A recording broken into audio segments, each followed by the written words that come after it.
Well, it is. 'Cause true love, it ain't easy, no. True love, it's worth it in the end. Yes, it is. True love, it's worth it in the end. Yes, it is. True love, it's worth it in the end. Worth it, darling. True love, it's worth it in the end. Ooh, it's easier said than done. Ooh, it's easier said than done. Well, it is. 'Cause true love, it ain't easy, no. No, no. True love, it ain't easy.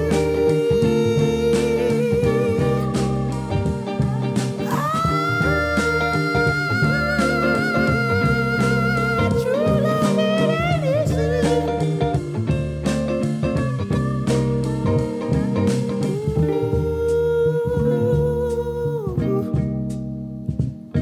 It ain't easy.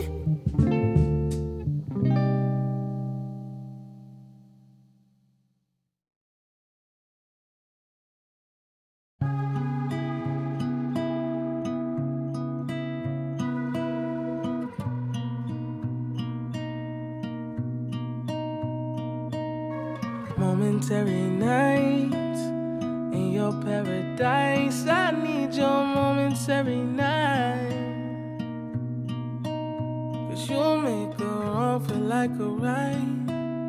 Open blinded eyes. I don't know what the end is like, but I wanna be there with you.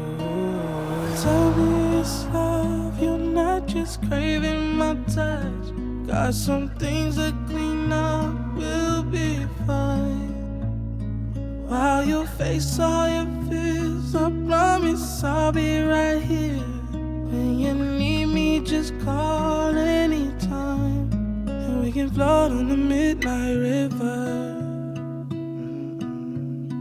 We can fly through the moonlit sky. We can float on the midnight river. We can fly through the moonlit sky for the rest of our life. Appreciating every magical encounter. Let go of insecurities, they don't matter. All of the chatter, I'm in the mix, or better. At the plate, or better. About to swing and shatter. Any expectation, brand new revelation. Better conversation, with no limitation. Got no time to play it like a station, ayy. You know I'm on the way and I can almost taste the day. Taste of you, give a nigga deja vu. Welcome back, I feel like Mace did too. True. Hallelujah to the sky, feel like I died and went to heaven. It's love and I just hope you get the message, yeah. Tell me it's love, you're not just craving my touch. Got some things to clean up, we'll be fine. How you face all your fears, I promise I'll be right here. When you need me, just call anytime. And we can float on the midnight river. We can fly through the moonlit sky. We can float on the midnight river. We can fly through the moonlit sky. Goedenavond.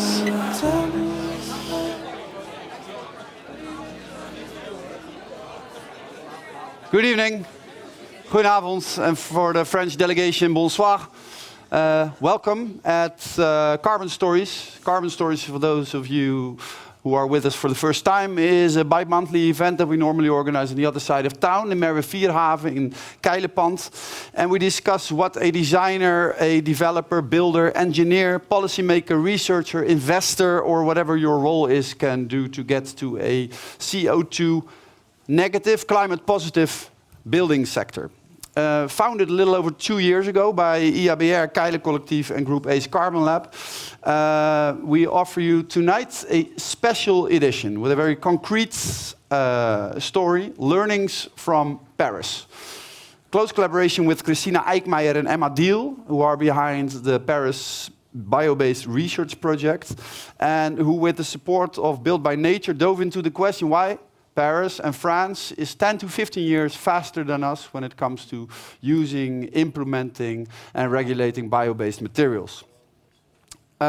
Just for me and for you obviously as well, a check who we have in the audience. Who is an architect, a designer?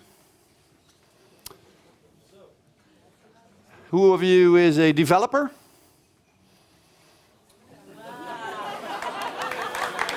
Ladies and gentlemen, he came. Who is a researcher connected to a university or University of Applied Sciences? No, you're not the only one. There's somebody behind you as well. Over there, welcome. Builder? Constructor? Yeah, you'll do whatever we ask you to do, right? And no kidding, on his card, it said something like innovator, strategic entrepreneur. It's like everything. You are like, okay, yeah. Who's an investor?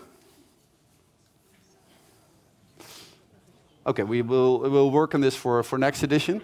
And who is deeply invested into policy, making and developing policy when it comes to, okay. Is there anyone I haven't mentioned? Students? Yeah? Sustainability engineer. Other engineers in the audience? Yes, of course. Okay. And how big is the French delegation? Let me see some hands. Okay. Almost all of them will be presenting tonight. My name is Geert Maarsen, and after the opening formalities, we'll have an introduction by Christina and Emma, who will talk about why France is so much ahead of the Netherlands and why Paris is doing so good. And we have 4 talks on 4 different cases that illustrate why that is in relation to concrete examples. Then we open up the conversation to our panel behind us, and obviously to you as well, because we have a lot of knowledge and experience in the room. And we'll end at maximum at 9:30. So let's get started, and for that I would like to give the floor to the director of the IABR, Saskia van Stijn.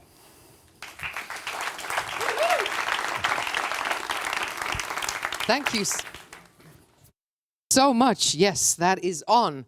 Always great energy you bring into the room, Geert. So I will very, very shortly say how happy I am to see so many of you here in the audience. For those of you, I will nearly say, who knows the IABR? 1/4, okay. 2 sentences. We have been out there for about 20 years. Since 2 years, I'm the director. And we try to connect design research to, let's say, the larger societal transition that we are facing and the spatial ramifications of that. I'll keep it at that. There's a lot to be said on how and with whom we do that. But I'm extremely grateful for the support we have been receiving. And sometimes, of course, there's a money aspect to support. But I really feel kinship and, let's say, intellectual connectivity with the Built by Nature group. And I'm not saying that to be kind, but because people know me, that my kindness comes at a certain price. Saskia van Stijn, as I say,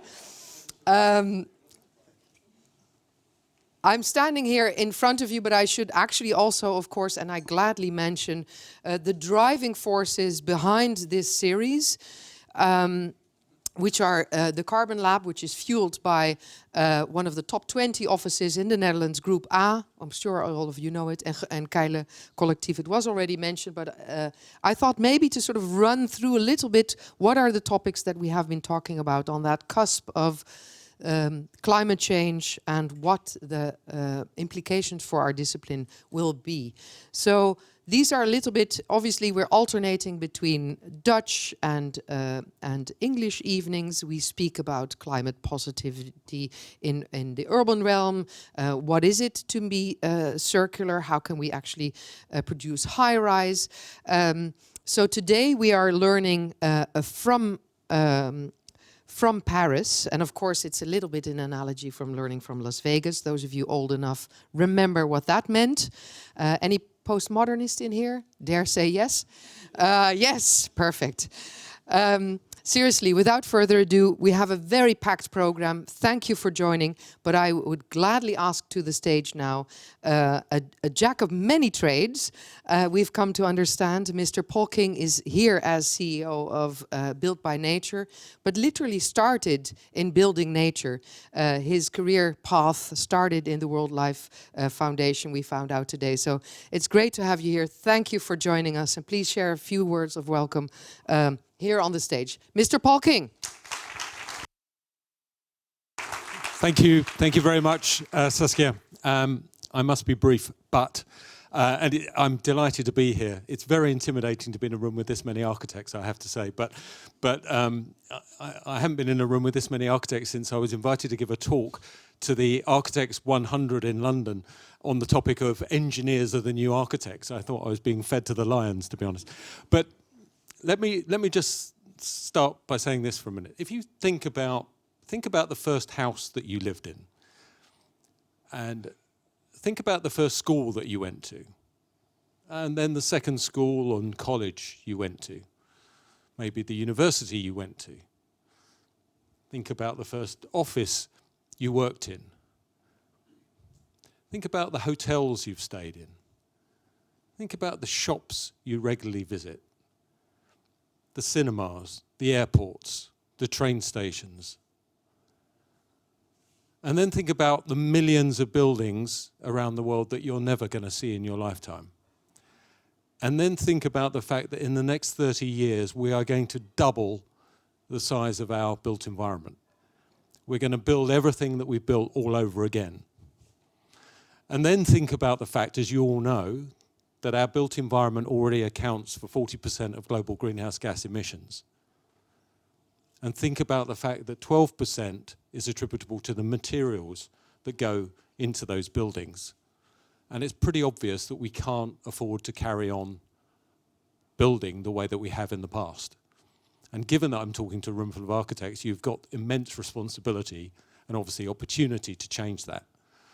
That's why Built by Nature was set up by a Dutch foundation, Louders Foundation, and launched 3 years ago. We exist as a not-for-profit and a regranting organisation to promote the use of timber and bio-based materials to substitute for carbon-intensive concrete and steel. Again, I'm sure you all know each of those account for about 7 to 8% of global greenhouse gas emissions. If concrete or steel was a country, it would rank only after China and the US in terms of global emitters. So we urgently need to work together with people across the industry in order to find solutions and overcome the barriers to building in a different way, in a way that we can afford. So what Built by Nature does is we bring together investors, developers, architects, designers, insurers, asset owners, city officials, and builders to try and surface some of the barriers, and we help fund solutions to overcome those barriers and then disseminate the results. We've got networks in the UK, in the Netherlands, in Italy, in Spain, and we're just in the process of exploring the creation of a network in France and also in Germany. So please, if you don't know Built by Nature, please get involved with us. Please tell us about what you see as the barriers, and we may be able to help develop solutions and help fund some of those solutions. So with that, I will shut up and get on with the evening. But thank you very much. I've thoroughly enjoyed today so far. I'm looking forward to this evening, and thank you again.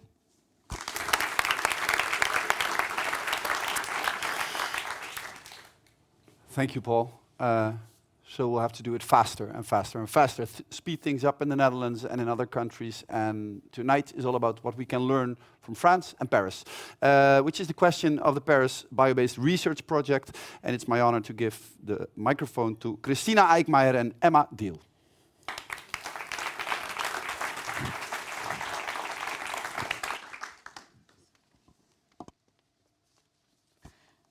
Yes, welcome everybody.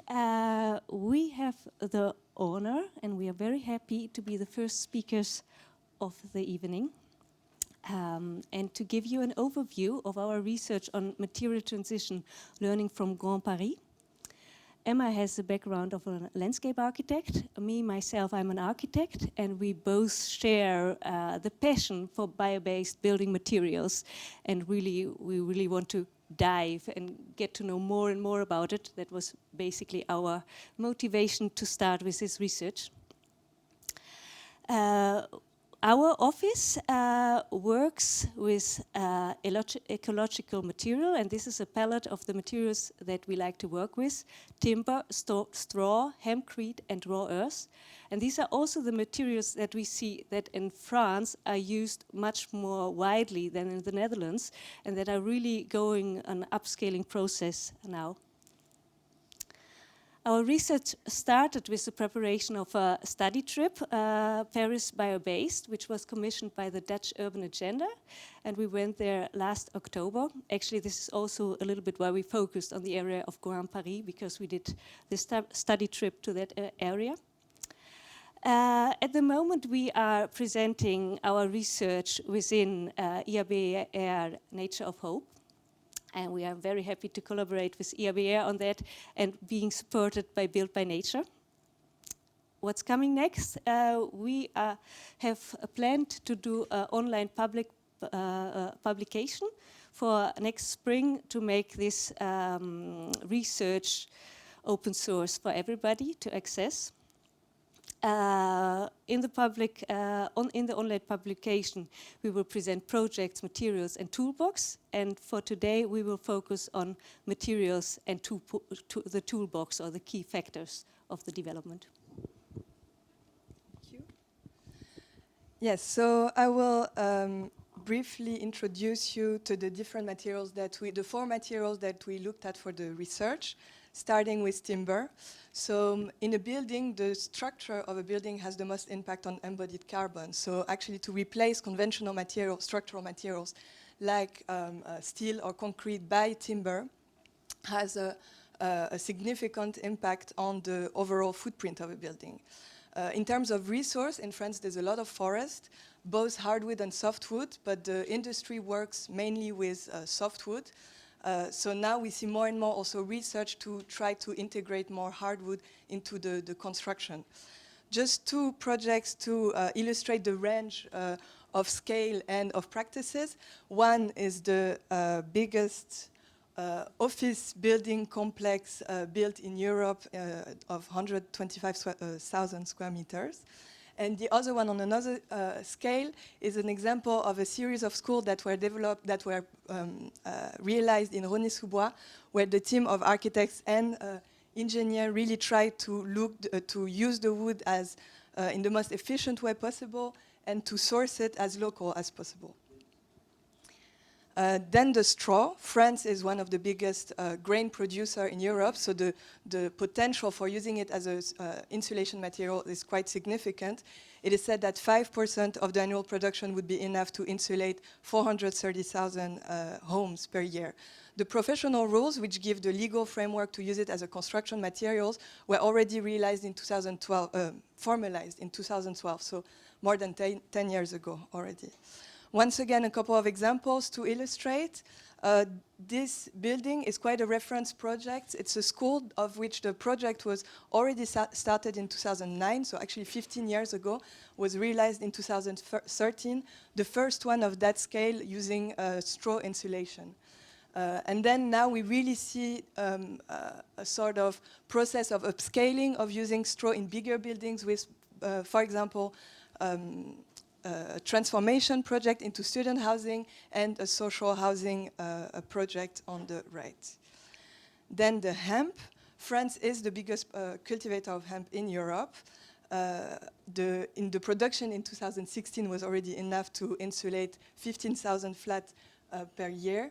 And we really see that the cultivated areas doubled over the past 15 years and are projected to double again in the next 5 years. So there's really a real potential for this culture.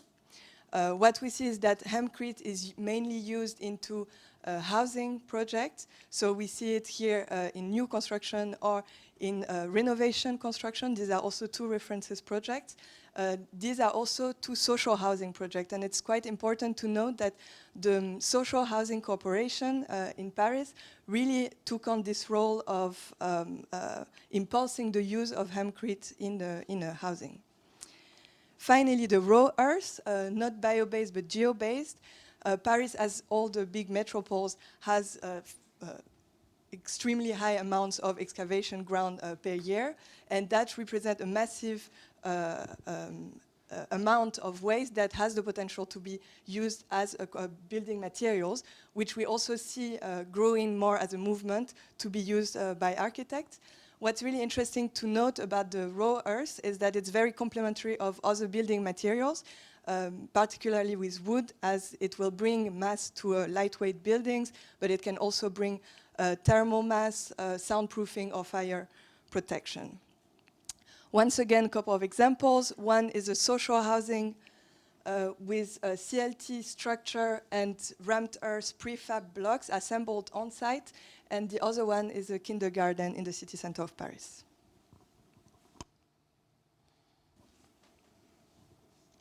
So what are the key factors that drive this transformation process in France? We would like to share 4 of them tonight with you. First one is a very well-developed networks and associations. Some of them really advocate for ecological building materials and the transition in general, like Ecopolis or Bâtiment Bas Carbone, which advocates for low carbon building. But we also have, there are also a lot of associations that really focus on a particular material and really helped to develop a support structure for the practitioners by developing technical guidance and lobby work and giving room for knowledge exchange. And all of these associations are very well linked to each other and really support each other in their work. The second key factor is national legislation on embodied carbon. Very recently, 2 years ago, France has implemented this regulation, and the calculation method that France is using is very much in favor to bio-based materials. So basically, we all know that plants, they will take the CO2 and store it within their cells, which is stored within the building material. And in France, basically, you have a calculation method that weights all the carbon impact at the beginning, life cycle beginning with a factor 1, but the emission at the end of life only with a factor 0.6, which means that at the end of your calculation, you have a 40% of your CO2 storage that is accounted for at the end of life stage. To compare that with the Netherlands, it's 0%. So that makes a huge difference. Another very important factor about this national legislation is that together with the implementation, they brought up a clear timeline of increasing requirements. So every 3 years, the threshold is going down, the requirements are getting higher, and the ambitions for 2031 are really high. The key factor 3 is the local legislation of the city of Paris. The city of Paris is at the moment working on an urban plan. It has a lot of aspects, for example, also bringing more green into the city or affordable housing to keep that possible in Paris. But concerning the materials transition, there are a few factors important. First is end of demolition policy. So from that time on, when it will be implemented next year, you will need to justify if you want to demolish a building. Also that urban plan is very much favoring bio-based and geo-based materials or other low-carbon materials. And the thresholds for embodied carbon, we just heard about that before, they are implementing them in Paris, even 3 years ahead of the national legislation. So by next year, the national threshold of 2028 will be implemented in Paris already. And the last key factor is the role of public commissioners. We see that they are really a catalyst for the developments in France. There are a lot of schools or other public projects commissioned by municipalities that use timber and bio-based materials. Social housing corporations play a big role, and also public urban developments.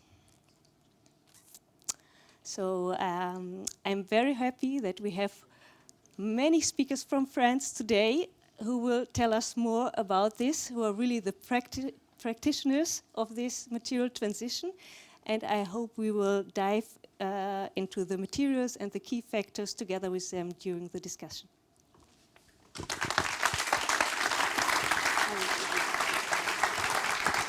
Thanks, Emma and Christina.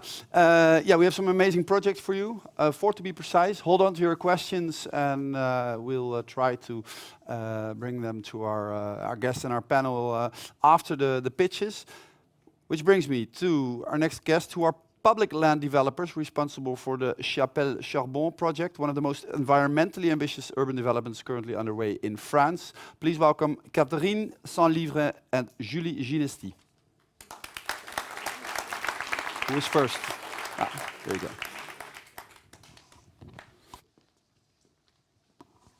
Hi, everyone. So with Catherine and I, we will use the experience of 3 urban developments in the city of Paris, Clichy-Batignolles, Saint-Vincent-de-Paul, and Chapelle Charbon, to present you how progressively over the years we've developed some tools and techniques in terms of carbon mitigation. So a few historical go back. I don't know if you're familiar with the term public developer. Basically, when the city of Paris or the Great Paris metropolitan area decides upon an urban program on a defined area, it can mandate us, an urban public developer, to operate all of the general coordination, the preliminary studies between the architects and the landscape designers, etc., but also buy the land and sell it to the future developers with giving environmental urban architectural requirements. And we also build some of the infrastructures or some of the roads, some public facilities also sometimes. I think first it's very interesting to put back in perspective our different operations with the local and national context that we've talked about a bit already, so I will not draw on that too long. But the Clichy-Batignolles operation, which is already 20 years old, can be very much linked to the first City of Paris climate and energy plan, and also the objective that was to downsize by 4 the energy use for the buildings. The Saint-Vincent-de-Paul neighborhood can be very much linked to the aftermath of the Paris Agreement, the national strategy to be zero net carbon in 2050, and thus the new climate, air and energy plan that the City of Paris decided upon that fixed the target of being net zero in 2050. And also knowing that the construction sector in France accounts for, I think, 20 to 23% of overall emissions, there's definitely a huge lever there. And then the Chapelle Charbon neighborhood, which really tries to implement the new environmental regulation, RE 2020, that we've talked about, and prefigurate as much as it can the new City of Paris bioclimatic local urbanism plan.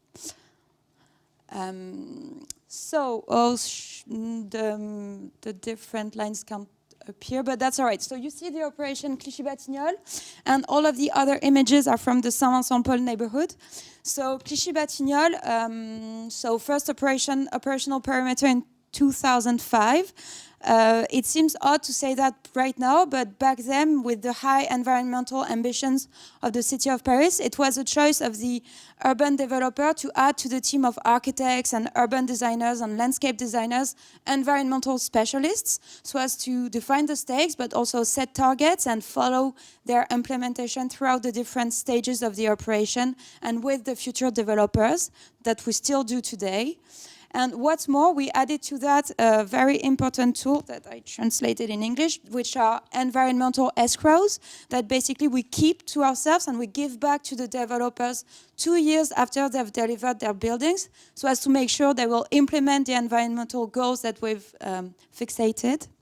And on just a carbon side of the overall picture, a first carbon footprint was calculated in 2008, but it really focused on the usage phase of the neighborhood because the goal was really to help define the energetic strategy, which then we tried to really develop as a tool on the Saint-Vincent-Paul neighborhood that you see on the right.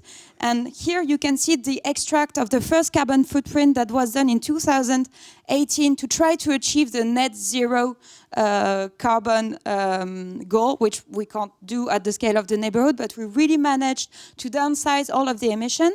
And this kind of experimental process enabled us 3 things, I think. The first one is, well, to know what we're talking about, to really count the emission and to see what urbanism, aménagement, building does produce in terms of carbon emissions. Then to orientate the strategy, so validate some choices, 60% of the buildings to be reused and retrofitted, but also give a carbon budget, sort of. It was before the RE 2020, and set targets in terms of reused materials, biosourced, geosourced materials, and other sides of the project, such as the energetic strategy.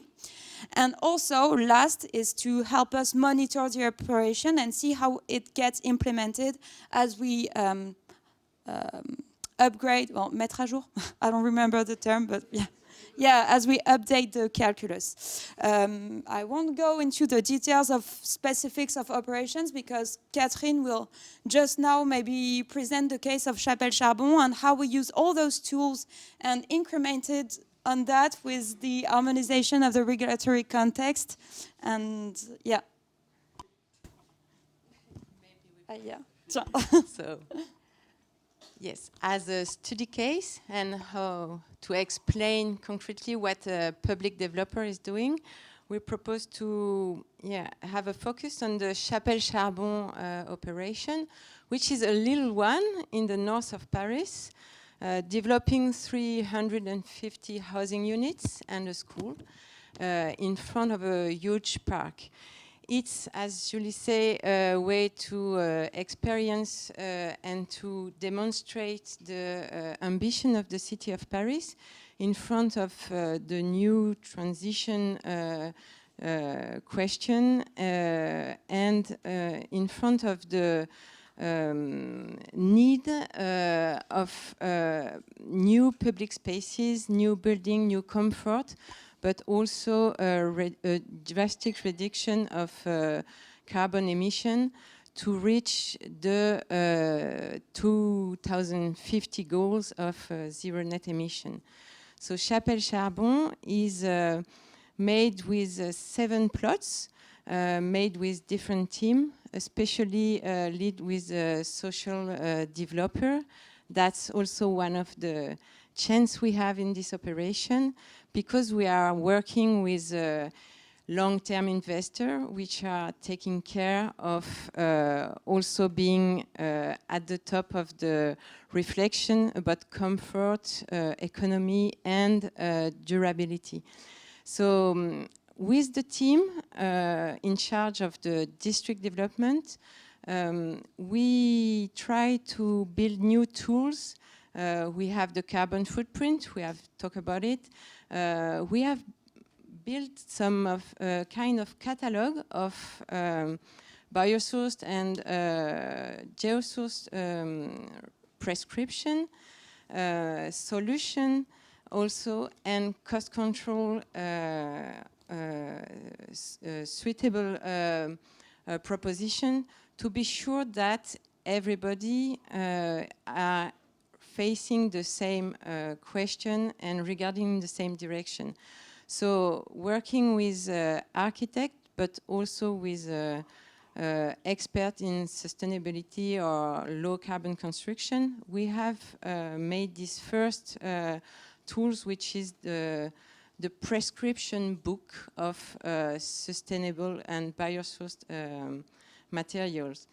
Then, in terms of method, we have used this individual commitments with the developer, so this sequestration, to let the people open discussion all the way long and justify the way they reach the goal. But we also open a discussion, a collective workshop to let the team discuss together about the way they could reach the biosourced and the low carbon objective. And these workshops are illustrated here with very classic tools like models and discussion time. But at the end, we design a new district and a new facade with completely different kind of materials and kind of solution.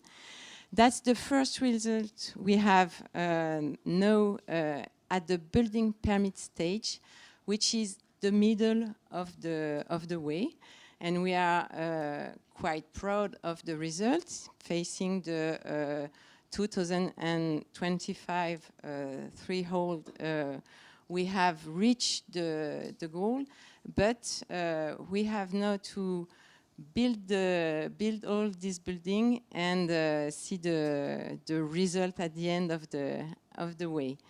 To go further, there are so 7 projects made of different kind of structural facade and materials. These ones are typical of the mix with wood facade fulfilled with straw or with wood. Also traditional floor to reach the comfort and also the performances, which are quite high to reach. That's the 2008 level is reached for this project. And we have also 3 other projects that have developed stone facade, also traducing the new Parisian aesthetic, which is again a question in the project, but involving a mix of materials that it's interesting, and that is I think the solution at the end to reach a good economy, the best comfort, and an answer to the result we have to reach together. That's for all for the 10 minutes, but thank you very much to for this invitation, for this discussion.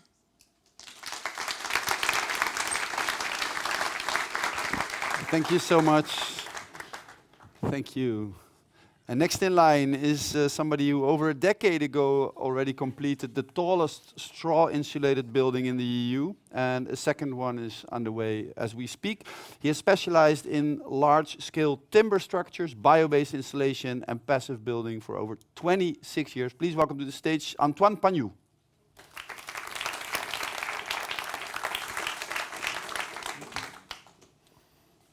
Hello, everybody. So I'm going to show you 2 examples of timber and straw buildings. Just for beginning, a short presentation. We are a local firm of architecture in the northeast of France. We are 9 people and working with essentially bio-based materials and for buildings which are very economic, using very few energy. And we are working on schools, housing, industry, and all types of buildings. So we are not from Paris. We are on the northeast, like I told you, in Saint-Dié-des-Vosges, small mountains, which are very, very beautiful. And the first example is Résidence Jules Ferry. It's a social housing, and the end of the construction was in December 2013. It's about 26 flats, 8 story with a wood structure. It's a CLT structure. Straw installation with straw bales. It's also a passive house certified project with 95% of free energy and 100% of renewable energy, which is passive house and renewable energy is the first goal of our work. This is the building facing the south. The building under construction with CLT for the walls, CLT for the floors, and beams and columns in glulam wood. This is the insulation with straw bales. Straw bales directly from the field. There's very few transformation. We just put it in boxes, and then we take boxes to the construction, and then we have the construction. So it's little joke because it's very simple. What we try to make is very simple construction with simple solutions, and which can everybody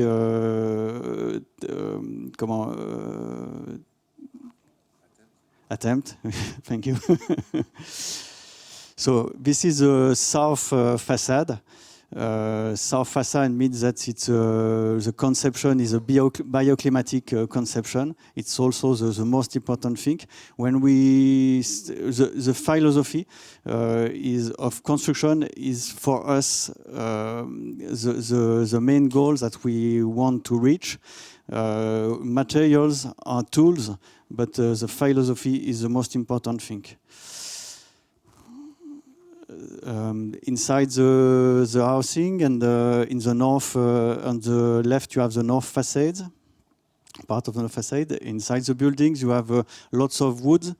You can see in it. Sorry. And the second one I would like to present to you is the Résidence Carnot. It's also social housing. It's under construction. It's approximately the same numbers of flats. It's 27 flats, but it's a 11-story wood structure. And this time we used wood frame and CLT for the floors, or CLT only for the floors. And we changed the system of insulation. We use straw insulation with shredded straw. But it's also a passive house certified project, 95% of free energy, 100% of renewable energy, and it's energetically positive because we have photovoltaic panels on the roof. And the big difference, one of the big difference between those two projects, with approximately the same numbers of flats, it's 40% wood less than 10 years before.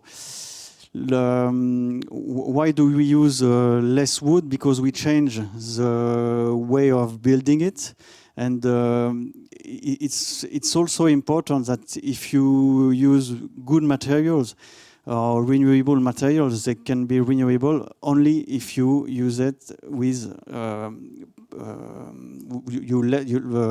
few of it.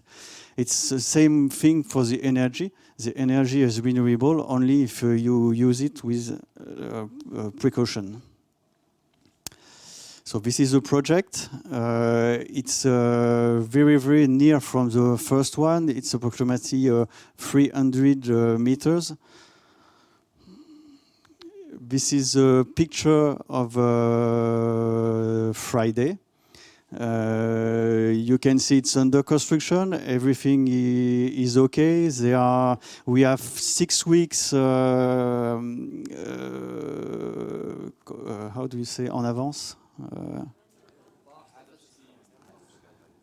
Thank you. It's really rare for us, and this is the floor and the structure. So you can see that the floor is in CLT, and we also use beams and columns in glulam. This is inside the building under construction. This is shredded straw. It's some kind of, it's not a new technology, it's an old technology, but it's new with the regulation. We are authorized to use it 2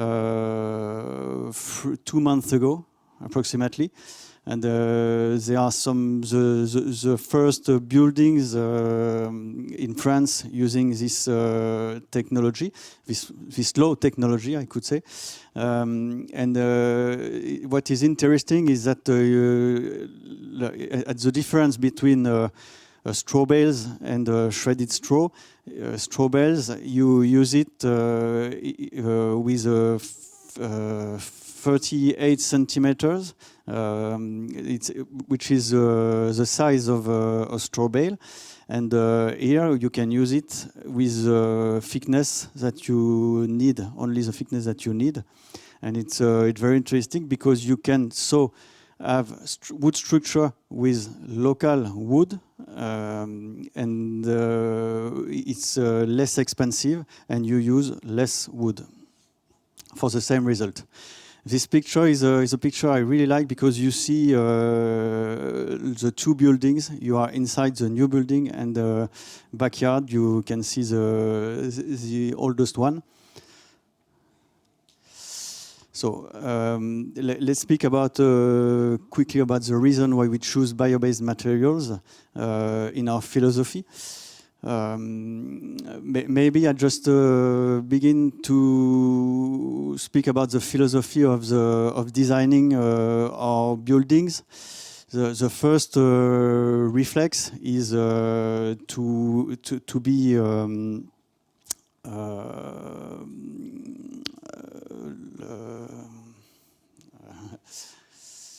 I'm not sure about the translation.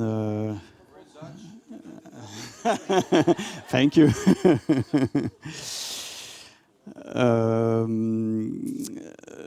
Non, mais alors on va continuer. We can do like this. Providing comfort and well-being is the most important thing because the reason is why we build like this. It's not for us. It's for the people who will work, who will live, who will sleep, who will eat in our buildings. And this is the main reason why we have to choose bio-based materials. It's also fighting against energy poverty. Those 2 buildings are social housing, and for people who have few incomes, it's very important that to be well, to have comfort, but also to be don't have to spend a lot of money to buy energy, and it's worse if you buy gas to Vladimir Putin. Also, the reason is using less energy as possible, preserving Earth with no fossil energy. This is a real goal, really important goal for us, and using also. If you are preserving Earth with no fossil energy, you have also to preserve Earth with using local materials and local workforces. It's really important if you are low technology, then local workers can take place. And preserving Earth using carbon storage material is also very, very important for us. And the positive context we need, because it's really hard. It takes lots of time when you want to convert our philosophy. A strongly motivated and invested client. It's I think it's a key. A real team of engineers and architects, like as I heard before. We have to work together, not one after one, changing our minds about working, changing our minds in the architects' studios. We have to work differently, and it's very, very interesting to work this way. Considering together a culture of sufficiency construction. That means working together, but being confident one with another one, and trying to bring happiness in frugality architecture. I think that also is we have to keep this goal in our head, because happiness and frugality are the case for new architecture and new ways of building. Thank you for your attention.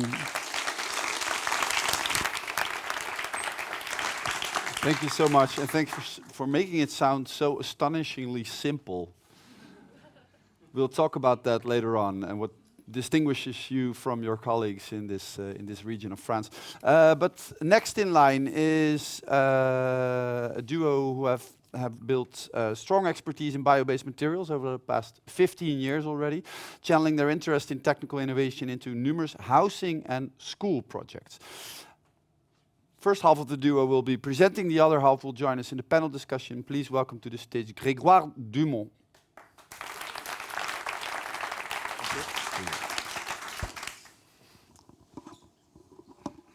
Hi everybody, thank you for the invitation. It's a pleasure to be here, and I'm going to try to tell you a carbon story between Paris and Bordeaux, because we are working with Oliver, who is here, with a great team of 20 persons between Paris and Bordeaux, and we started in 2005.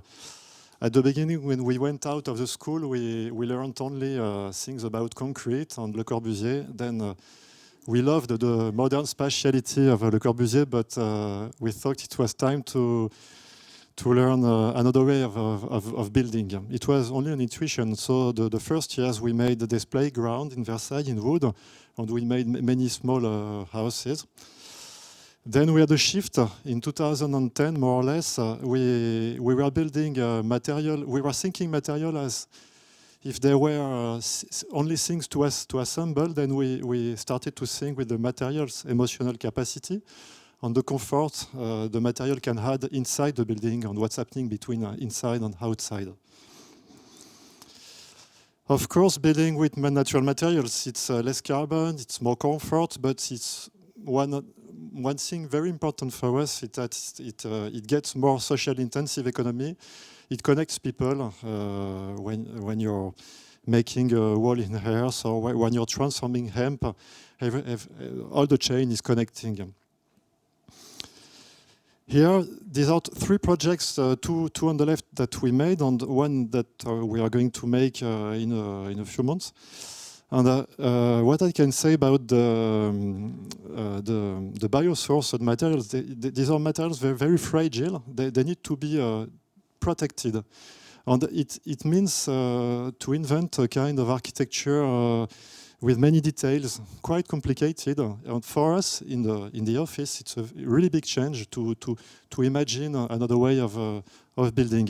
And if I had to ask you what's behind the facade on the left or on the right, I think you cannot guess it.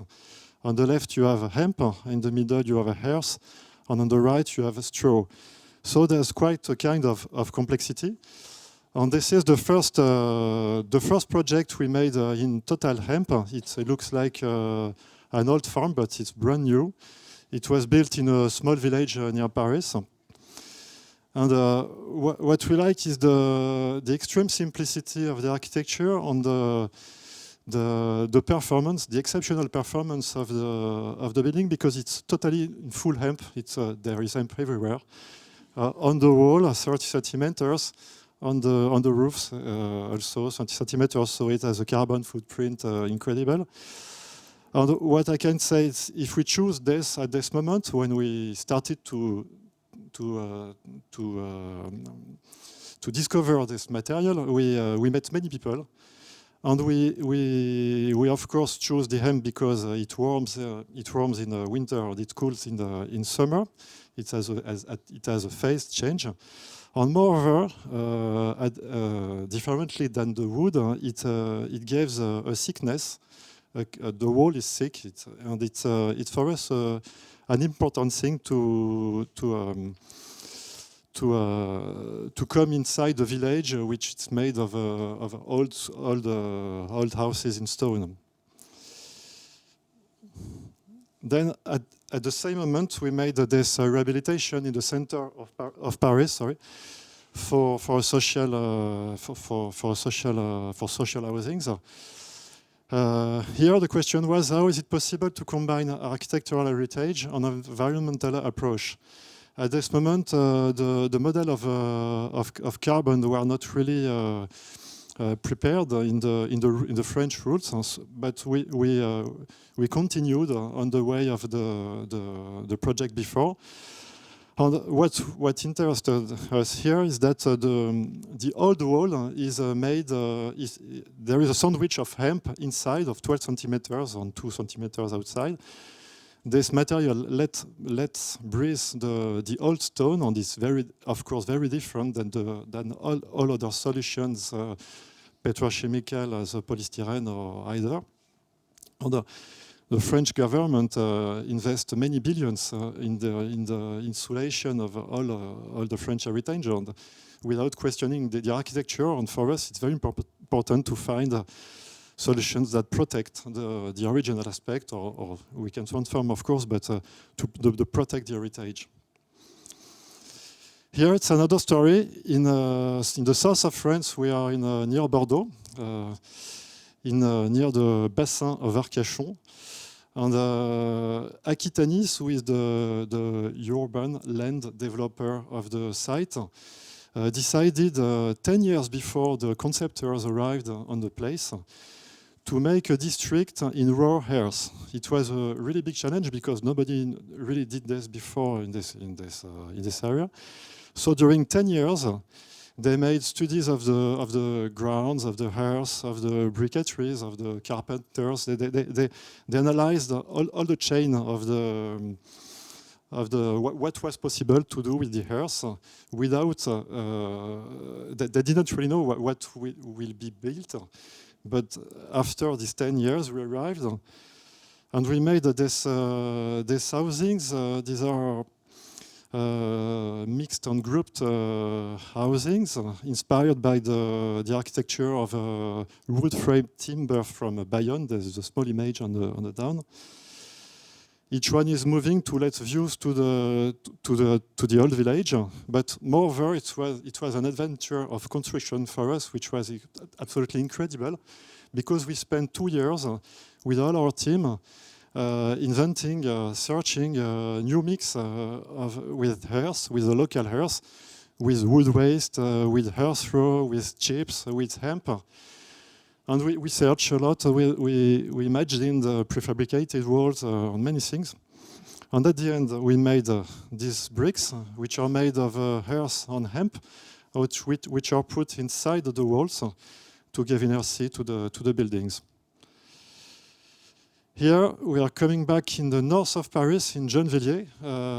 It's a school, 18 classes. The building will start at the beginning of next year. Here we worked with the same materials, but we wanted to add a new subject, which is the natural ventilation. Charlotte, who is here, knows we did this conception, because we worked with an engineer from the city of Rony-sous-Bois, which was evacuated before. And he started to work with these small schools, and now he's continuing with many other architects, and we do this with him.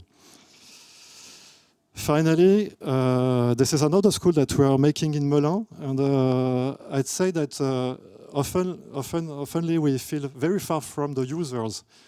When we make public projects, we are very far from the users because we answer to programs, and we don't really know who is the final user. So we welcomed in the office a research architect who is now making a thesis since 1 year and a half, more or less, with us about the learning. He's thinking to accompany children to the environmental approach through the building sites, and in our cases, he's making workshops in our building sites. We have two schools in building now, and this is one. The children are going to make Adobe with him. They are making many kind of workshops. That's it, and thank you very much. And I just want to conclude that maybe we feel in our role between the French government, who is making many rules. They are quite strong on it. I hope they will be robust enough in front of the crisis. And there is a very dynamic ecosystem of association, of chain of hemp, hair, straw. Everybody spoke of them. And we feel in the middle, and we think that the architects have a real role to make a prototype, to imagine the future of these materials. Thank you.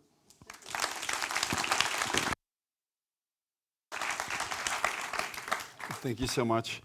And last but not least, we'll dive into a very nice example that shows that timber can not only provide solutions for schools, for social housings, for apartment blocks, but also for true monumental superstructures. We're going to listen to the talk of two people who have collaborated on the aquatic center that was designed for the 2024 Olympic Games. Please welcome to the stage Cecilia Groos and Laure Meriot.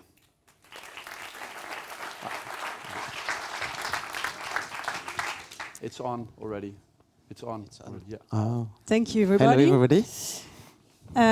Like we say, we really have to worry about carbon, but I think as architects, our challenges are joined with many other behavior, and one of them is to learn to design with a bit less, with the right materials, but also with the thought that we have to create a new environment with well-being, and we should never forget beauty. I think we really need a lot of beauty in our world. We are two offices collaborating in Aquatic Center, and you say, guys, everything is about collaboration. So Laure for the French team. Yes, Atelier de 3-4, architect office from Paris. And Van Versailles is based in Amsterdam. Like you all know, it was the Olympic Games this summer. We had the mission to design an Olympic swimming pool, but actually the assignment was way wider than that, because we didn't want to design a building for 2 weeks. We want to design a building for way more time. So our challenge was to say how we can create a building that will last longer and that will help the new neighborhood of Saint-Denis to be alive. But at the same time, we should really perform this summer to make everything happen. So we didn't do a black box, but we did an amazing light buildings where we'll live with many sports around it. And that would be open next summer for the one who want to swim in Paris. And more than just a building, it's a piece of urbanity. The project is in the middle of a lot of infrastructure, motorway that are like overfull when you're a pedestrian or cycling. When we arrived on the site, there was no cycling, no pedestrian. And the project has a bridge, and it's connecting all the new paths for giving new rhythm to the city. And you know, to discover the land very differently. So you're over the A1, which is the biggest motorway of Europe, and we put trees. So now it's empty for the Olympics, but it will be full of benches and lights and trees. So let's speak about low carbon. What Cecilia said is it's not just materials; it's a way of thinking. What we spoke about a lot when we designed the project is how to build and to reconsider the acts or habits, and you know, to always ask ourselves, can we do the same with less material, less space, less volume, to still be beautiful and functional, and to think the long term. The long term is the goal of what we are doing. And as we said, we had this, you know, 2 weeks competition, and we will be, the building will be a competition site for France. So we have very reflection about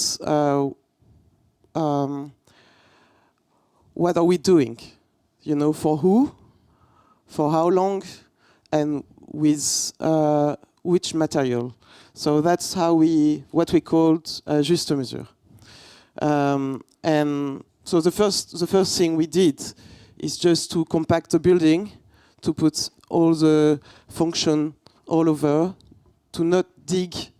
We put the swimming pool on the ground, so we keep all the soil on the site, no trucks, no no digging, and to plant trees on ground. It's very simple, but it's the first act of the project. And then, just this one. Oh yeah. Sorry, we didn't. No, and the second one was to think about energy, and okay, what you don't build, you don't use carbon. If you don't build anything, you don't use carbon. If you do a small volume, you not have to eat a big volume. It's very simple, but we had to convince a lot of people of that. So we had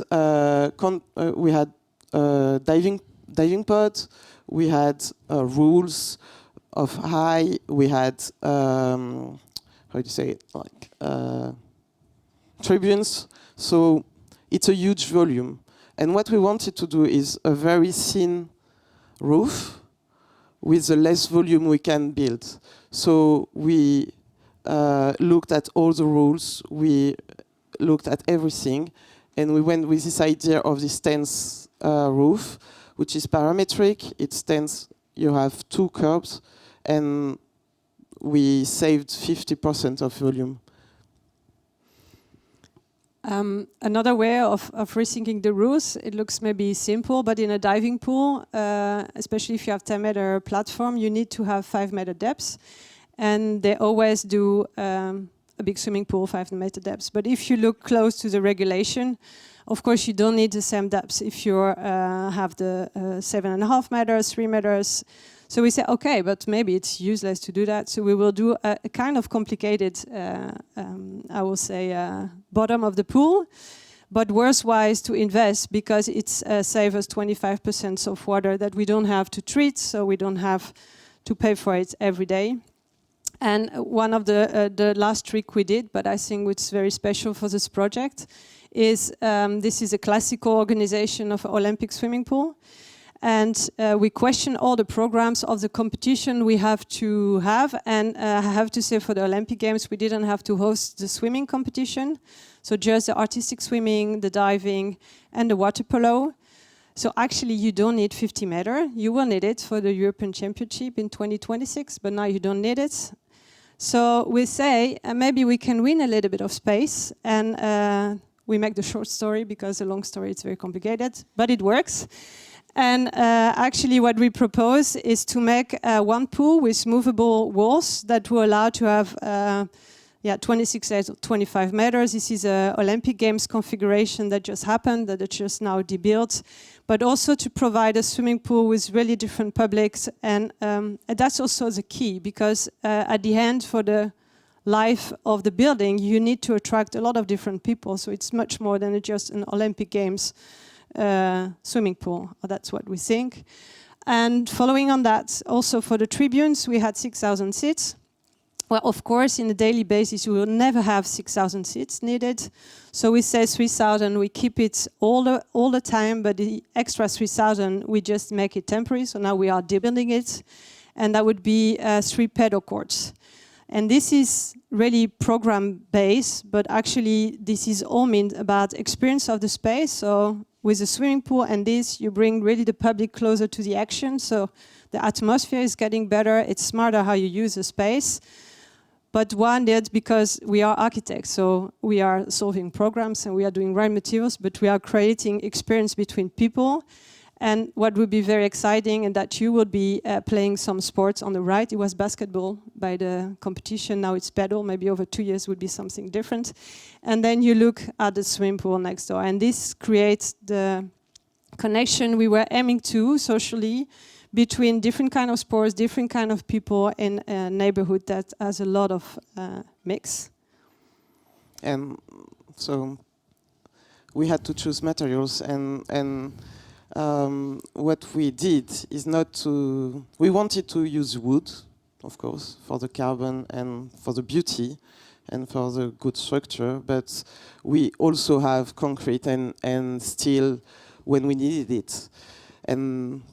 But the main place of the building, it's the Olympic Hall, is all in wood with this very thin roof. It's the beams are 50 centimeters high, and it's 90 meters length. So you have to imagine. We will show you some photographs, so you will see it. But the idea was to be light, like a tent. We don't like this word, but it's really what it means.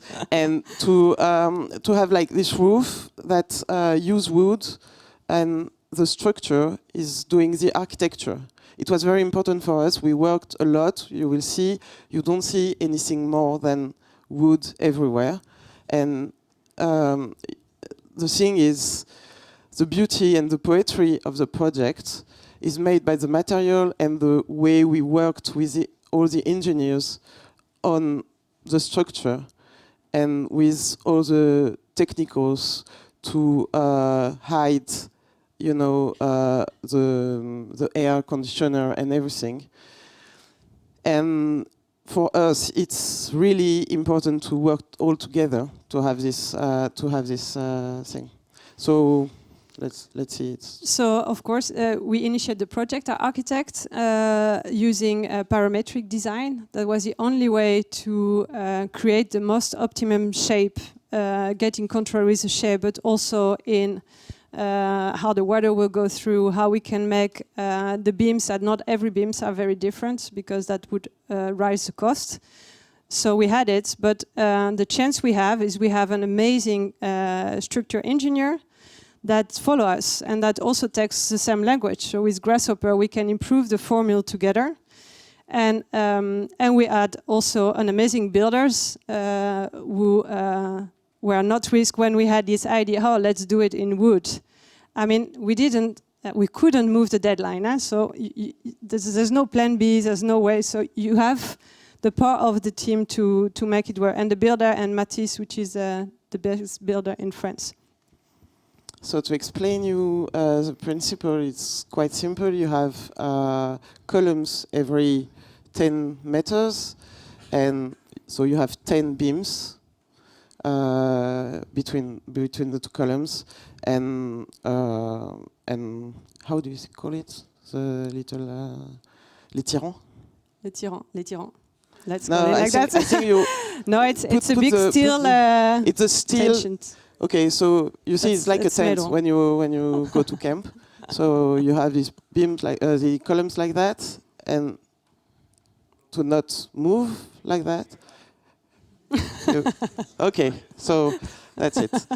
You understand structure.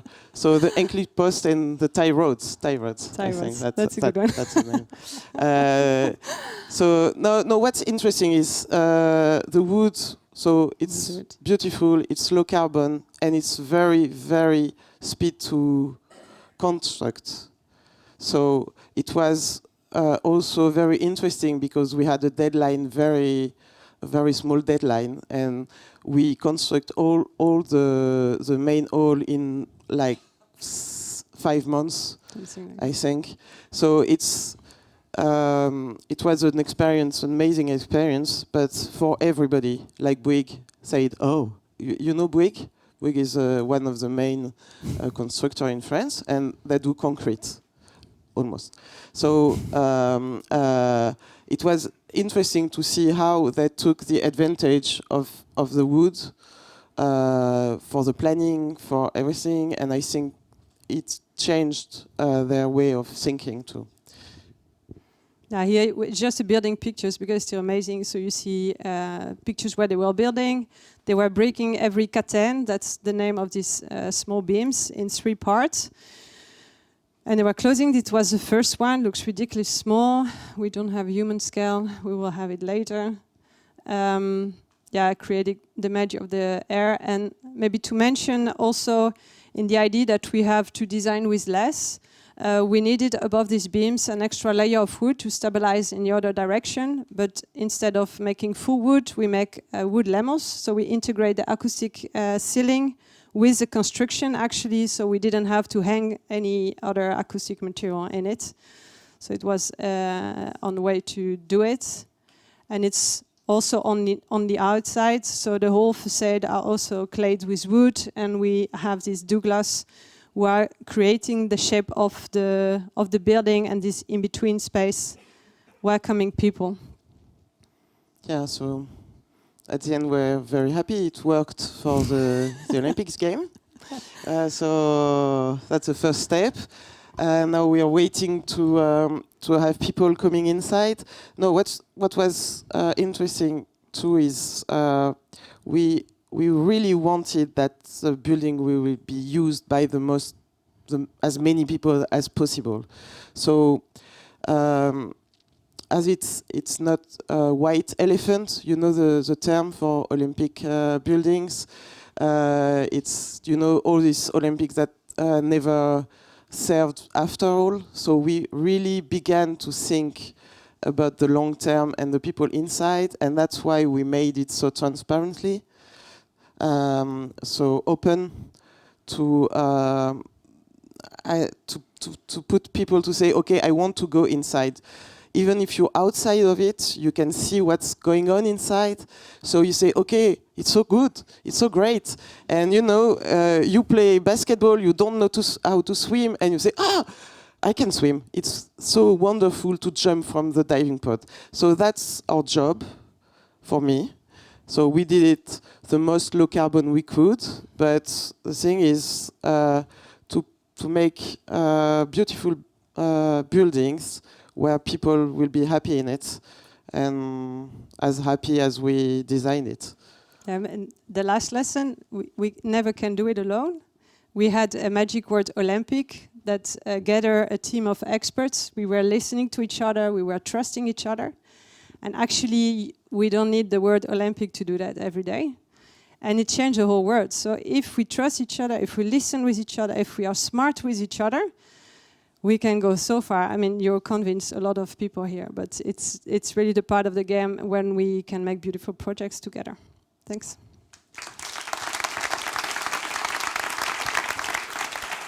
You can keep it, yeah. Join us, please, and also please welcome back Christina Eijkmeijer, Antoine Pagnou, Catherine Saint-Livre, and Olivier Legrand.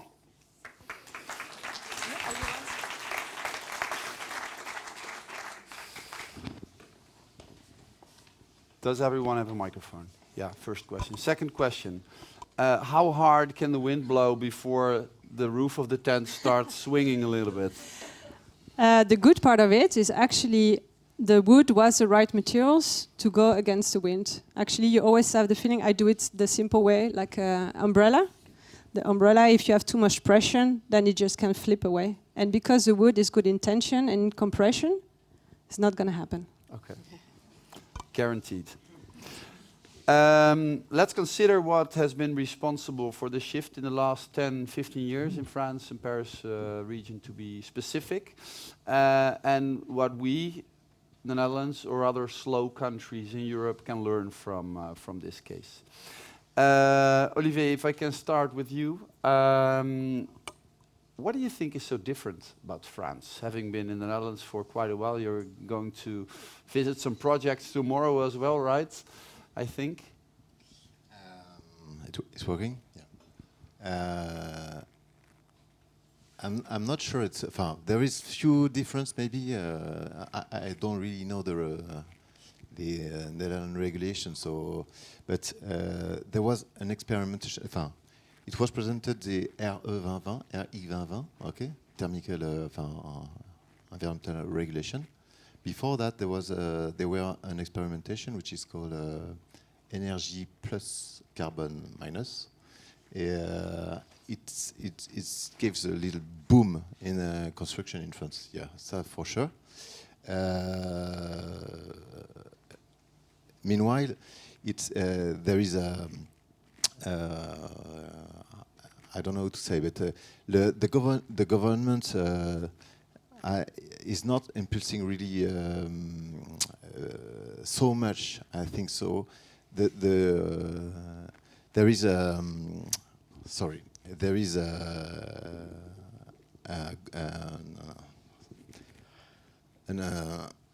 No, we'll get back to it. What I'm. Yeah, try it in France. No, yeah. It's just en français. Est-ce que I'm going to tell it. Yeah, we'll get English. back to you in a minute. Antoine, if I can rephrase the question, why is France quicker to join the game when it comes to bio-based materials, and if it is quicker, where did it originate from to start with? So the regulations mentioned by Olivier is. They came, but they didn't come out of nothing, right? So why did France start, in your opinion, so much faster than we did in the Netherlands? I think it's an impression because I'm not sure that we are as fast as you think. Okay. Stop there.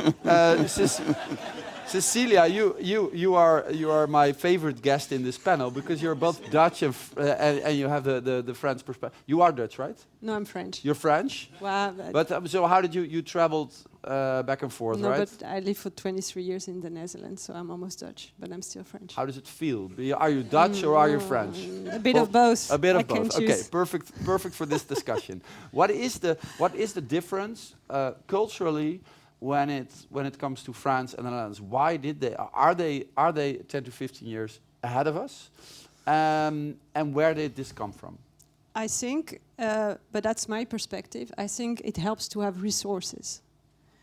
We don't have forests in the Netherlands. Mm-hmm. We have a lot of grass, okay. Mm-hmm. But so you have a lot of industry, so you can do a whole industry with it. So I think that's the strongness of France that motivate to go a bit forward. And do you think this was one of the driving forces behind the regulations Olivier talked about? One of them, but the French are, they have, I don't say we don't have ambition in the Netherlands, but they have this kind of... We is Dutch, right? We is Dutch. We is Dutch, okay. No, but they have, the arrogance is ambition. So they have this political power that I think to say, okay, we do it differently. So what the mayor of Paris is doing, she's just stand up and say, okay, we do it. We stop the streets, we put some green, half of the people are very unhappy with it. So there's a kind of power to make changes. And this political power is a little bit more soft in the Netherlands. So I think it helps to have it. Did I say it correctly? Okay. Yeah. And is France 10 to 15 years ahead of the Netherlands, or is this an exaggeration? No, I think how much schools has been made in bois and paille, so in wood and straw. There's a lot in the production in France, really a lot, and dwellings too, and we are not that far in the Netherlands, totally not. So yes, guys, you're 10 years ahead. You are ahead. Yeah. Is it unique what you do, Antoine? Unique in what sense? Well, just building with straw and high-rise building with wood. How unique are you compared to your colleagues? I don't really know. I think what is unique in those cases is that two buildings very close and using straw, wood, and passive house projects. Because this is the most difficult thing to do. Building with wood, it seems like it's some kind of easy. Using straw, it's another thing. Passive house project is another thing. But when you can meet all these things together, then you have a really interesting project. And for this, you need a team and you need a good client, and this is rare. Catherine, could you say what has been responsible for the movement in the last decades in France? We've talked about political leadership, about the presence of materials. Is there anything else to add to the mix? And unique architects, like all of these, and maybe in the same. I think the political movement is very important. Also, the national strategy. In fact, the different scale are all embracing the same goals, and people are more and more aware of this dynamic. That's why also the new regulation, it's no more facing only result, but making this obligation of passing steps and creating this dynamic movement. I think working together, as we are exchanging tonight, or as we try to do, we were all talking about teams differently, but team with the client, team with the other architects, team in a district, as we try to do. Maybe it's an answer to all these questions which are very difficult to solve when you are specialized only in straw or hemp or stone. I think tonight it's the hope we are building together. Yeah. You wanted to mention something, Olivier? Thank you to let me a few time. I just wanted to say that we have to remind in France that the leading, the advent of modernity during the 20th century bring the advent of the hegemony of concrete. Am I clear? And it's still today. It's still the same. I mean, I heard. I don't know who talks about Bouygues, but we have Bouygues, we have Eiffage, and we have Vinci, and three big French companies which belongs to the 10 leaders company in the world. So the concrete is very, very powerful, and completely destroy the craftsmanship in France, and the awareness of the transition. It brings a wheel of many people in France. We are talking about people when we're talking about engineer. When we're talking about architects or state team or urban developers. There is a lot of people in France which were aware of the problem of transition, which just wanted to build a better future, and maybe the change of the regulation just allow that. Well, that's what I want to add. Yeah. Christina, would you say I guess you'd say there's a lot to learn from France and Paris. What learnings did you take home? Not in general, but what can we in the Netherlands adopt, or what can we learn from the last 10 to 15 years over there, and sort of maybe implement in the next 1, 2, or 3 years? Is there such an optimistic scenario possible? Okay, considering the political situation. No. So the answer is no. I think we really have to start with these associations working together, sharing knowledge. I mean, as you pointed out, it didn't start with the regulation, but the regulation followed a lot of initiatives that I think there were just a lot of parties in France that really dared to do differently, and maybe they were there because you have these big concrete industries. So the counter reaction was maybe even stronger in France because of that reason. You maybe saw before us, we really need to do it differently. So you had very, very early, for example, this straw association is very well organized in France. They developed these professional rules in 2012 already. In 2009, they started with the first big school to planet in Paris with straw insulation, maybe as a counter-reaction to the concrete. And that is what we can do now also in the Netherlands, because we cannot count on the politics. Is there an equivalent of the Straw Association in the Netherlands? There is one, yes, but I think it's so far less, how do you say it? It's smaller and less professional, and maybe we don't support each other as well as they did in France. I think this collaboration is really such an important thing that you don't... I sometimes have the feeling, because the Netherlands are small, people are in this straw niche more in concurrence, more easily.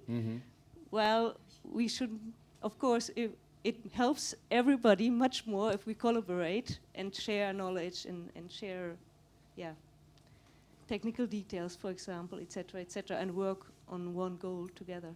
Yeah. Cecilia, I could, was it a public commissioned building, the swimming pool? Who commissioned it? The client was public, was the Grand Metropolis of Paris, but it was a DBFMO tender, so design, build, finance, maintenance, operate. So that means that our concrete client was Bouygues promoter. But that means, no, but that's good. That means that you're in a team, you design, you build, and you operate. So we had next to us, before we draw one line with Laure, we had also the guys who will run the building for 20 years. So, and that's what I mean about the team. We were really listening, what does you need, what is good, how do you build it? So it was really a good circle, how you can make it would you say a building like this could have been commissioned in the Netherlands as well? Or is it unthinkable? To understand the difference between the two countries? I think one another difference, which is very important, it's the role of the architects. In France, the architect is really in charge of the engineer teams and the building, and he has a lot of responsibility also on the building side. And this one, we lost it in the Netherlands. So it means that the role of the architect is way less, because you can't have power if you don't have responsibility. And all this responsibility went to the builder. So in that sense, the builder has a bigger word to say than the architect. And that's a problem when you want to go for the long term and you want to be creative and dare to innovate new materials. Because at the end, you can have the best ideas, but the guys who's building are responsible for the building, and they say, no, don't do it. So everybody. Why did you come back to the Netherlands if it's so much better to work in France as an architect? Maybe I will go back now. Okay. Everybody wants to, obviously. Let's dive into the audience for questions. Yeah, no, I can do it. So, if I have a microphone, I think we had one more. Can I borrow one of yours? Yeah. Please raise your hand for questions about the projects, the movement. Everything is possible. Thank you, merci pour la présentation. Olivier, I'm here. I have a question. You start about this idea of the concrete industry, the fancy and the big families. And do you think the way you build is also a way of local building? I'm working in earth, and I see earth is very specific. I think Anthony, do I have your name good? I want to know your opinion on this working local, and what is the role of the big construction companies? Can we like take them down by starting to do this? What's your experience with the projects you both made? You want to? Thanks. Okay, we present today a project in Biganos near Bordeaux, which has been built in raw earth. And yes, you're right. The building with raw earth is completely different. It's completely different because you're out of law to begin. You have to make your own law. There's two ways to build in France. Or you build with materials approved, or the way to use it approved, and everything is okay. Or you build non-conventional, out of law, and this is completely different. And when you build like that, the meaning, I was trying to, the counteraction to concrete, the meaning of building in team is really strong, because it's exactly the same kind of experience they had on the swimming pool. You have to build. You have to find a company to build. You have to find your engineers. Everybody's working together to make your own guidelines, and to be able to finish your buildings. So it's a completely different way to work together, and you build with feedback, exactly as you said in your project. The first project you made a project with straw. The second one you use the straw again, but you have 40% wood minus. So it's really different to build with bio-based material, this bit unclassified. So your question was, is it difficult to find firms to build? That it? Or the question is, I think what Oliver is saying, I like that idea, but like you have to also in your project you change the rules. You can now build. You started it, I guess, to make the straw the thickness you want instead of the straw bale size, and it's a way of like somebody has to take the insurance for it. Somebody has to. How do you organize this? That's for me a question. okay, it's like you said, the role of the architect in France is, I think, a little bit different here. That's what I understand. And we are a leader role. We have a leader role, and what we have to do is to limitate the innovations, and only to use resources that you have. I'm not an engineer. I don't have to make approved materials.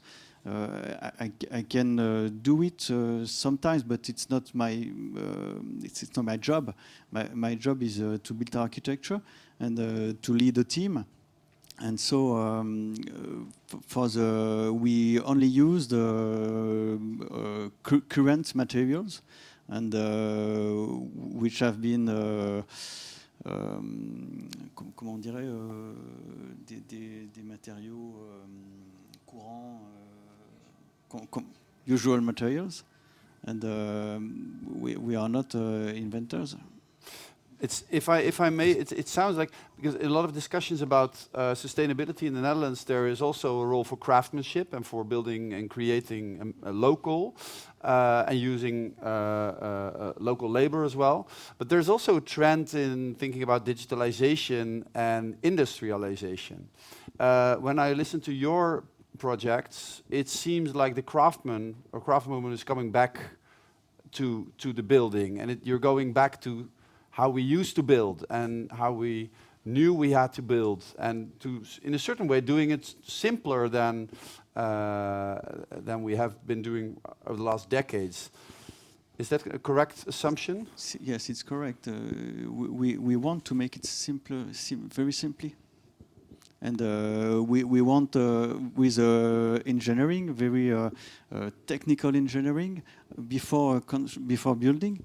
And when the people went to the chantier, the building site, they know what they have to do, and there is no, because there is prefabrication, of course, and everything has been parametered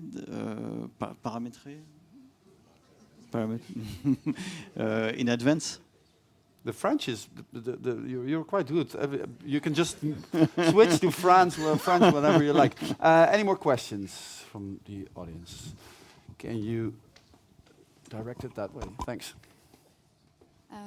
In the first presentation, the role of a public developer as a guiding to the process was mentioned, and it was mentioned that a public developer was hired. And my question is, by who exactly that is? So, if I understand correctly, a public developer is not doesn't reflect a party that is like the municipality. So it's not an urban planner, let's say, within the municipality, if I understood that correctly.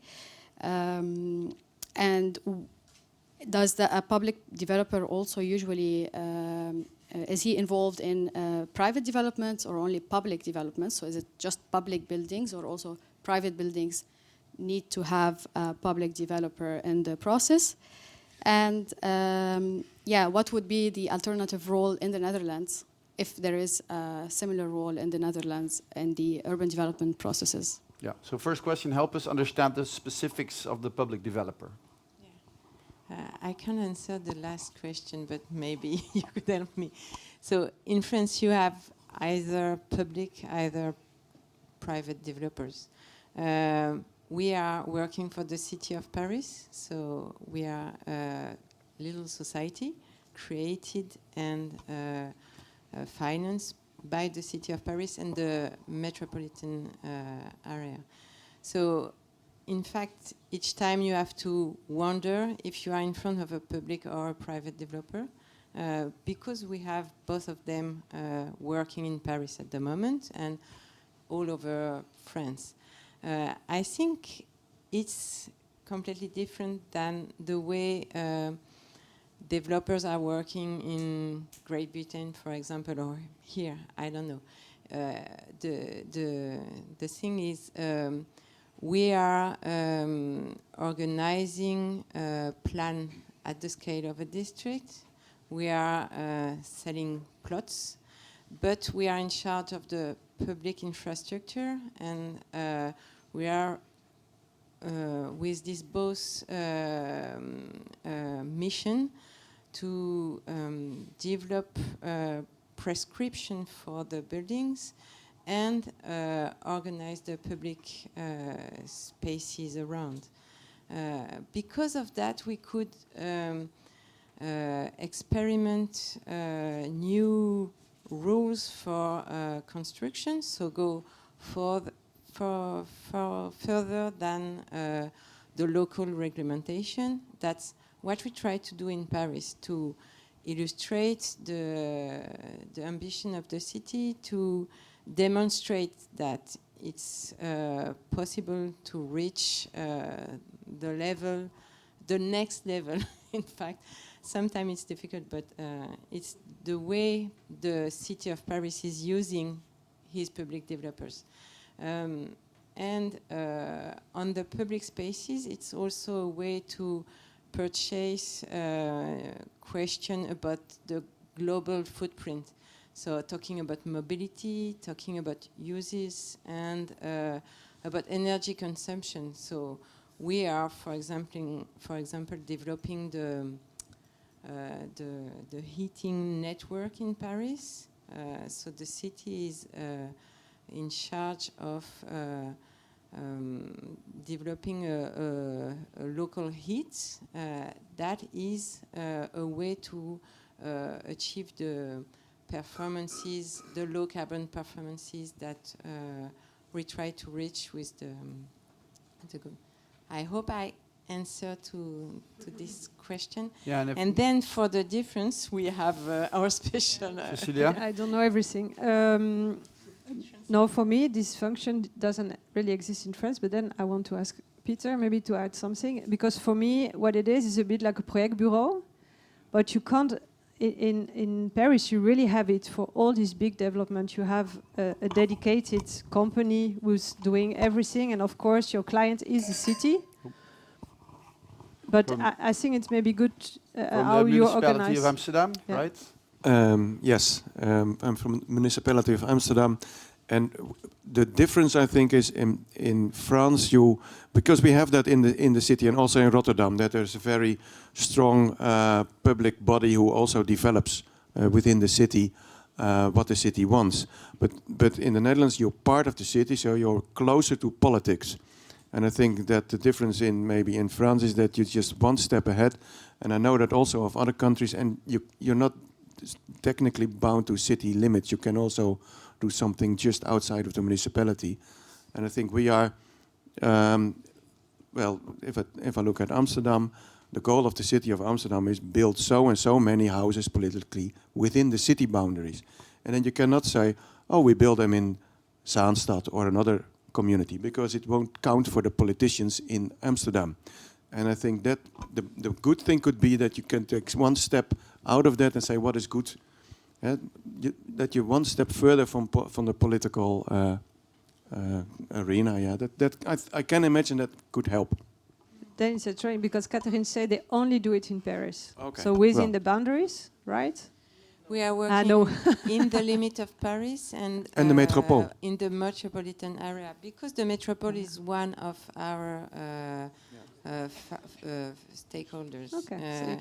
Yeah, but that's not the city of Paris. It's much wider than the city of Paris. Yeah, but in fact, the interest of the public developers is also to be out of the political rhythm of election. So we are developing area for 10, 20 years. That's a way for the city to put off this discussion that arrive quite every 6 years in France, 4 years in. So that's the first interest. It's also because of the financial aspect. We could have a loan and have our own financial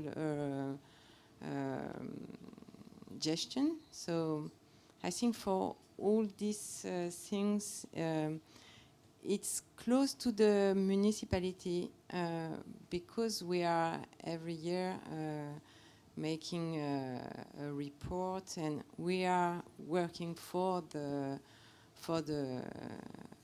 local authority. But we have this independence, and we could work also with all the direction of the city, which are in charge of green spaces, of infrastructure, of housing.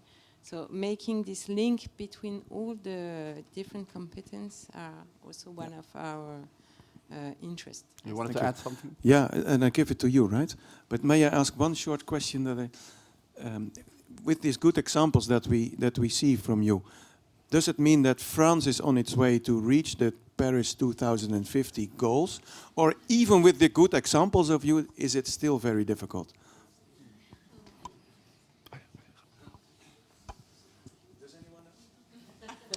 I'm not sure I can answer this question, but I think there is someone, Florian, which has a very better experience on this. Is France going to... Are you able to answer the question, or did it just... Answer the question. Well, Hold up. We're doing okay, but we're not at the point where we can assure that we will fulfill the agreement. And funny enough, the carbon stored in the building are not counted within the actual France national carbon emissions. So because we were speaking a very tiny bit of it, but still, it's worth doing it. Okay. And in the Netherlands, we're not really on schedule, right? No. I have a question regarding how to build the right team, because you mentioned, with all this new regulation and the PLUB coming, that requires a lot of architects doing something for the first time to do something completely new. And in the Netherlands, we have the problem that you can only do something if you've done it before, which as young architect makes life insanely difficult. And for you, you seem to have found the right formula. So I'm wondering if you can explain us, how do you create an environment where architects can find their way into those kind of projects for the first time? You're right. Every project is a first project because every project are different. There's no answer. We built our first swimming pool in Amsterdam. We were lucky. It was open for people without reference swimming pool. So it's sometimes open to others. You have to be a bit opportunist to pick your chance and build up your folder. But it's possible. And then you have the chance to win, and then you make one, and then it's easy to have the second one. But yeah, that's true. Or you have to team up. Team up with someone who's doing the same project, but you have a new look, you're younger, you have a different expertise. That's what we learn by working together. It's really nice to work together also as architecture office, but you have to understand what is your extra value and also defend for the other architect office what is extra value is. And 1 + 1 could be 3, so just make it 3. I was just going to ask There is Katrine, also actually, because she mentioned before that they have this because Katrine is actually a commissioner, she's inviting architects to submit. Or not directly, in fact, but we are asking developers to submit. And the solution in Paris to open the common, as you ask, is to ask for duo of teams answering to the same project.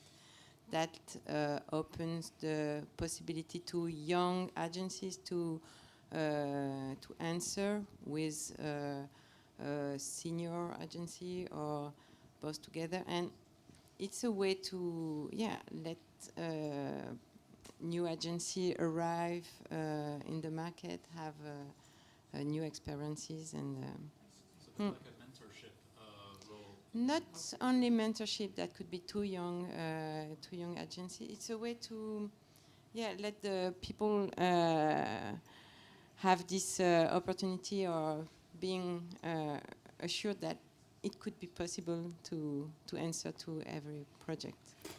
With an eye on the time, let's do 1 or 2. How many questions are there still? It's manageable. Okay, 3. Let's do 3. Can you transfer to the back? Thanks, and thank you so much for the presentations. They were all really interesting. But I have a question for Christina, because you did you carried out this research.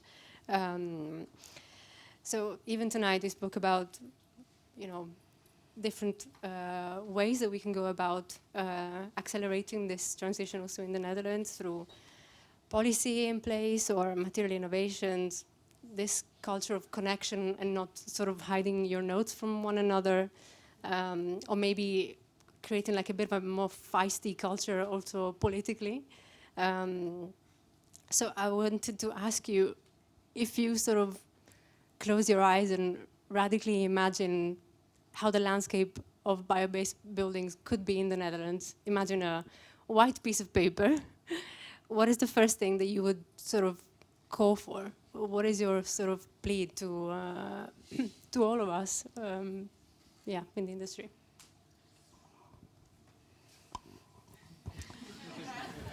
Great question.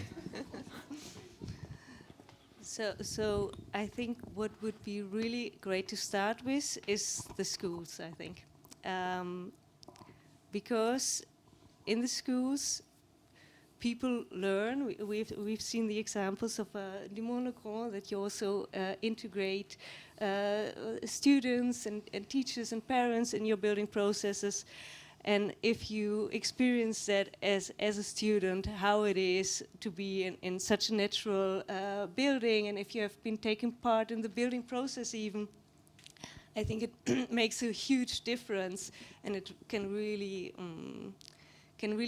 educate and make everybody, make the new generation aware of the necessary change. I think that is really something I would love if that could happen also in the Netherlands. Thanks. Question over here. Yes, thank you so much. I have another question about maybe policies or subsidies. Because in the Netherlands, the building sector, but also the agricultural sector, are both like big pollutants.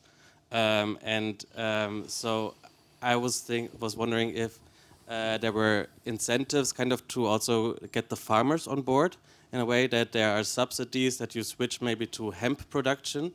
Because what we also see in practice, somehow you propose to work with an alternative bio-based material, and then it's like, okay, it's kind of a boutique material. Is it there? It's really expensive. And for the farmers, it's like, is there a demand if I switch now to hemp to grow that? So how does that play together?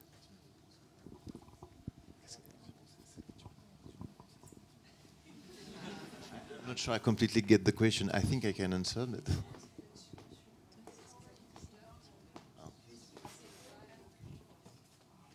Sorry?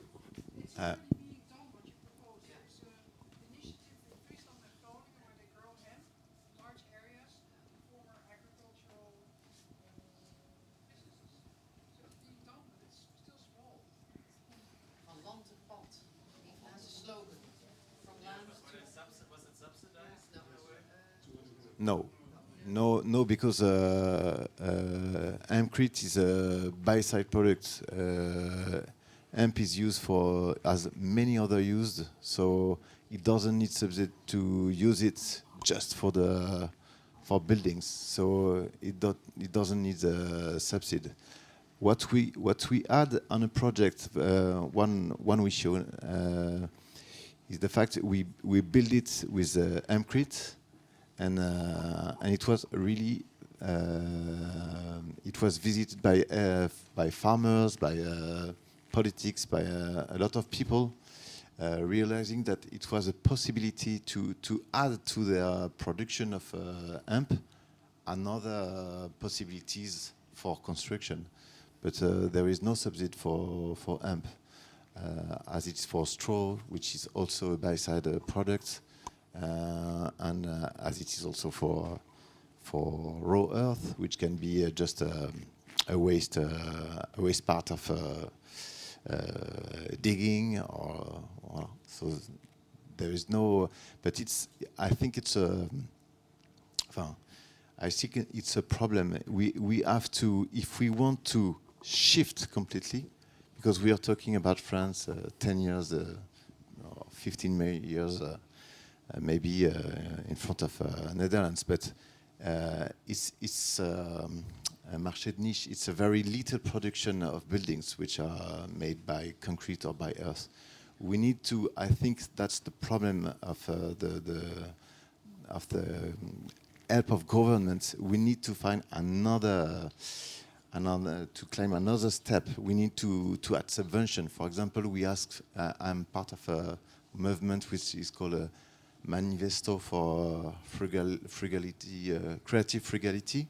And we're asking for low VAT on bio and geo-based materials. I think we have to succeed in. We have to make transition, the model of transition, an interesting model for politics. So they will. The economics has to follow the path we try to reach with our small experiences. Last question over here, to the right. I would like to know, and I'm sorry that I'm ending the evening with a question about concrete. I want to know, given the stringent regulations that you have put in place in France, I saw this graph which is diminishing towards 2031. How does the concrete industry reply to that? They should innovate as well. I'm curious. Do you see We call them betonboeren, agriculture de cement, or something like that. I don't know. Are they moving on as well? In what direction? Concrete is moving on a little bit, but your question is a good question, and I asked the same question to Florian, asking him, do you really think we can do it 2031 with concrete? And I don't think so. So I don't know. It's a kind of magic to reach very ambitious goal with concrete. I don't know really how to answer this question. I mean, 2031 is going to be very difficult. No. And the question is, how are they reacting? What are they doing? Are they panicking? Are they? Well, first they start cheating. I don't. That was the first reaction. Like they find a way to calculate and say, well, this is a low carbon concrete, but there was no carbon emission that was absorbed in any way. And now they're optimizing the process. And what we're seeing now is that because everybody is looking at this metrics of carbon, we're starting to optimize the way we use concrete. So we're starting not to oversize everything, and the industry is starting at looking at new processes. So it's really the good thing about regulation. It forces the industry to find a way. Of course, the first reaction is bad, but at some point they have to find interesting ways. Yeah, thanks. There was another follow-up question or remark regarding concrete. We're not going to talk about concrete for too long. It's 2 minutes to 9:30. I have one last question. We are exchanging ideas, practices, concrete examples. In this process, education is extremely important, obviously. When I was preparing tonight, I was discussing with a friend of mine who is an architect, and she said, I know a lot from Belgium, but I rarely know anything from Germany or France. Would you say this is common for the Netherlands, to rarely exchange with France, Germany and other countries? And second question, what role could education or universities play in this? Christina, may I ask this to you? Maybe it's more kind of general thing. I think also in Germany, there's not. I have just been to a Earth building congress in Germany, and I was astonished that there were no French speakers, because you're so much also in Earth building. You are quite far, even if you maybe not notice. But I think it's a general problem that we don't look abroad, and we really should, and that's why this evening has been organized. And education, yes, of course, that's a big thing. And the good thing is that actually this whole material transition has completely landed already in the education system in the Netherlands, I think. I'm not sure how that is in France, but in the Netherlands, it's all the students are working with these materials, and nobody can deny that we need to build differently, and the students are all embracing that. So that's a very hopeful thing to end this evening, maybe. Yeah, let's end it with that instead of a discussion about concrete. It's way better. Yeah, thank you so much. Our guests tonight, give them a big hand.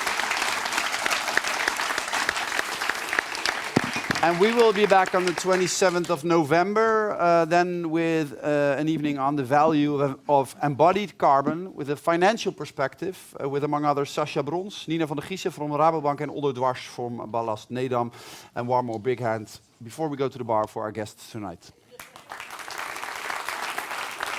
Thank you all. Thank you so much. Merci.